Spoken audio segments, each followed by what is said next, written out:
सोचो कि तुम एक ऐसी जगह पहुंच जाओ कि लाइफ में मिलने वाली बेसिक फैसिलिटीज को अप्रिशिएट करने लगो और उनके प्रेजेंस से ही कंफर्टेबल फील करो, जैसे कि स्टोव या कपड़े या फिर तुम्हारा पड़ोसी। ऐसी ही एक खतरनाक और डरावनी रेपुटेशन रखने वाली जगह है नाहनी वैली, या कहें the valley of headless man. ये जगह क्यों इतनी डरावनी है, क्यों बदनाम है और इसका अजीब सा नाम क्यों पड़ गया?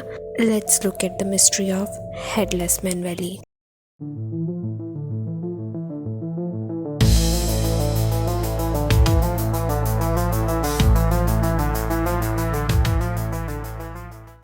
कनाडा के नॉर्थ वेस्टर्न टेरिटरीज में मिलने वाला एक खास नेशनल पार्क रिजर्व नाहनी वैली पहले से ही काफी वाइल्ड जगह है। यूनेस्को ने 1978 में इसे वर्ल्ड हेरिटेज साइट अनाउंस कर दिया था, जिसका मतलब है इसे प्रोटेक्टेड और ह्यूमन एक्टिविटीज से ज्यादा दूर रखा जाता है, ताकि ये जगह अपने नेचुरल इकोसिस्टम में किसी भी तरीके की ह्यूमन रिलेटेड इम्प्योरिटी से डिस्टर्ब ना हो जाए। यही वजह है कि इस जगह पर जो गिने चुने अलाउड एरियाज है लोगों के लिए, उनमें भी सेफ्टी और प्रिकॉशन से रिलेटेड प्रोटोकॉल्स लिमिटेड हो जाते हैं, क्योंकि इस जगह को कभी किसी ने एक्सप्लोर ही नहीं किया। अगर तुम इस जगह का उस वक्त मैप लेते और वहाँ ट्रेवल करते, तुमको सिर्फ मैप में 2 स्ट्रेट लाइन दिखती जो कि रिवर को इंडिकेट कर रही थी, जिससे एक एक्सपीरियंस ट्रेवलर के लिए भी ये जगह बहुत डेंजरस हो जाती है, और वो भी तब जब यहाँ पे कनाडा की हड्डियां जमा देने वाली ठंड पड़ जाती है। नाहनी वैली से हेडलेस मैन वैली नाम पड़ने की कहानी 1906 से शुरू होती है। ये वो वक्त था जब कनाडा में माइनर्स को नॉर्थ वेस्टर्न टेरिटरीज में गोल्ड मिला।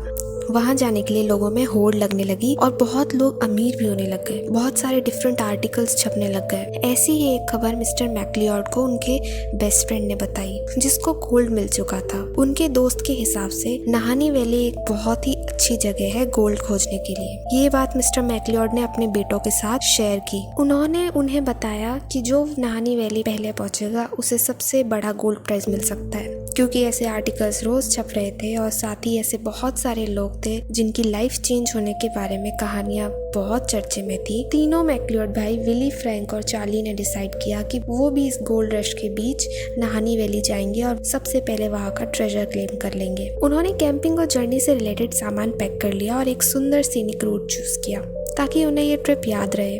और सबसे पहले वैंकूवर तक ट्रेन ली, फिर एक बोट अलास्का तक ली और फिर टेलीग्राफ क्रीक से होते हुए उन्होंने डीस लेक पार की। उन्होंने बीच में कई खतरनाक पाथ चूज किए और कई पाथ एक्सप्लोर किए, क्योंकि उनको पता ही नहीं था नाहनी रिवर तक पहुंचना कैसे है। लेकिन आखिरकार उनकी मेहनत सफल हुई और वो नाहनी रिवर तक पहुंच गए, जहां उनके हिसाब से सोना था। उन्होंने नदी के किनारे अपना टेंट लगाया, वहां खाना बनाया, थोड़ा आराम किया और उसके बाद मिट्टी छानना शुरू कर दिया, तब तक जब तक उन्हें गोल्ड ना मिल गया।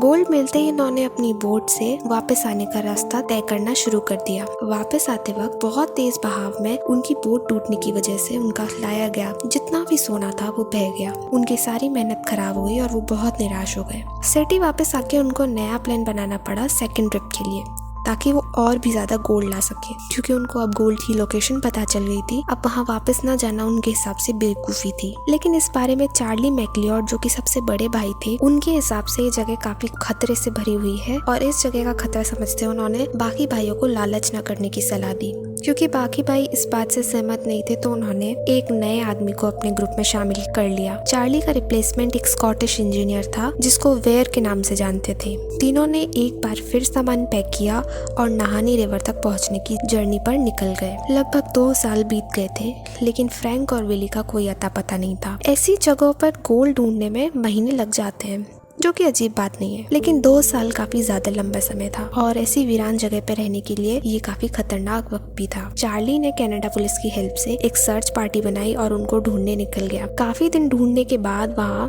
फ्रैंक और विली की सड़ती हुई डेड बॉडीज मिली। वेयर का कुछ अता पता नहीं था और बहुत अजीब सी बात ये थी कि दोनों की बॉडी हेडलेस थी।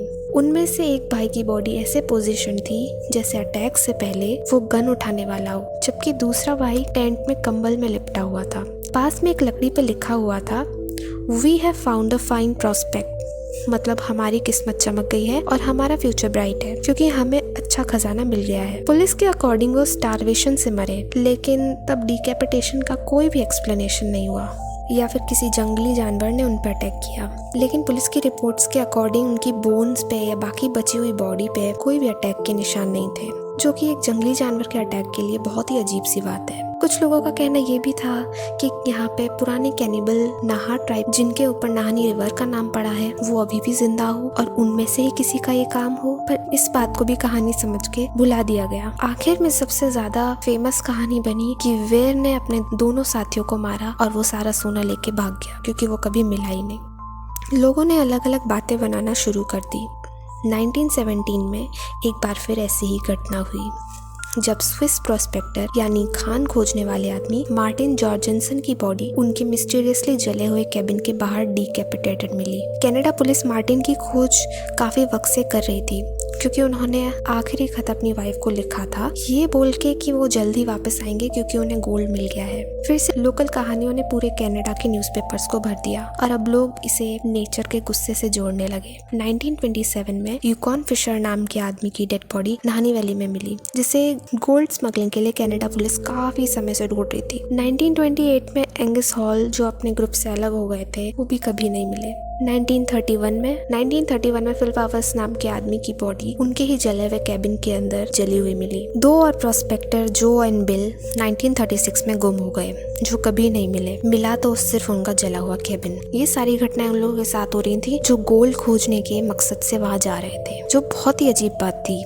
उनके कैबिन्स में आग लग जाना, उनके टेंट्स में आग लग जाना, जहाँ वो रहते थे उस जगह पे आग लग जाना। बाकी जो लोग वहाँ हाइकिंग कैंपिंग के लिए जाते थे उनको भी काफी खतरों का सामना करना पड़ता था। हाइकर्स में हुई मौतों में ज्यादातर साफ नेचुरल कॉजेस मिलते थे कि किसी जानवर ने अटैक किया है, बड़े भालू ने अटैक किया था या उनको सही रिसोर्सेज नहीं मिले, उनको वहाँ रहने का उतना एक्सपीरियंस नहीं था। बट जलकर हेडलेस इस तरीके से मरना बहुत ही वियर्ड था। इन्हीं सब घटनाओं के दौरान 1926 में एक और घटना उभर के आई। एनी लफार्टे नाम की वुमेन अपने हंटिंग ग्रुप से अलग हो गई थी और खो गई थी। जंगल में खोने के बाद उन्हें बहुत ढूंढा गया लेकिन वो नहीं मिली। बाद में वहाँ के पास ट्राइब जो वहाँ के इंडिजिनस ट्राइब है जिनको डीन ट्राइब बोलते हैं उनसे पूछा गया तो उन्होंने बोला कि उन्होंने एक नेकेड वुमेन को पागलों की तरह हिल पे चढ़ते हुए देखा है और ऐसा लग रहा था कि वो खुद पर कुछ काबू नहीं रख पा रही थी, वो किसी चीज से डर कर भाग रही थी। डीन ट्राइब भले ही नाहनी वैली के इंडिजिनस ट्राइब है, स्टिल वो नाहनी रिवर के आसपास नहीं रहते,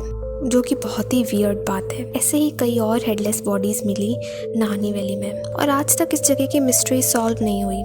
नाहनी वैली एक ऐसी जगह है जो स्प्रिंग में हेवन है और विंटर में हेल जैसी। यहाँ पे मिलने वाले सल्फर स्प्रिंग से निकली हॉट सल्फर एयर और ठंडी आर्टिक एयर मिलकर एक मिस्टीरियस फॉग क्रिएट कर देती है। नाहनी वैली में और भी क्रीपी और मिस्टीरियस जगह बनाने का एक बहुत बड़ा कारण है। यहाँ पर हुए मिस्टीरियस इवेंट्स को अभी तक सॉल्व नहीं किया गया है और यहाँ के रहने वाले इंडिजिनस ट्राइब यानी डीन ट्राइब जिनके बारे में मैंने बताया, उनका कहना है कि नाहनी रिवर के आसपास कुछ भी पॉजिटिव नहीं है और जब लोग नेचर को परेशान करने जाते हैं तो वो गुस्सा करती है और इसीलिए नाहा ट्राइब हिस्ट्री में डीन ट्राइब से एक एनिमी कनेक्शन था।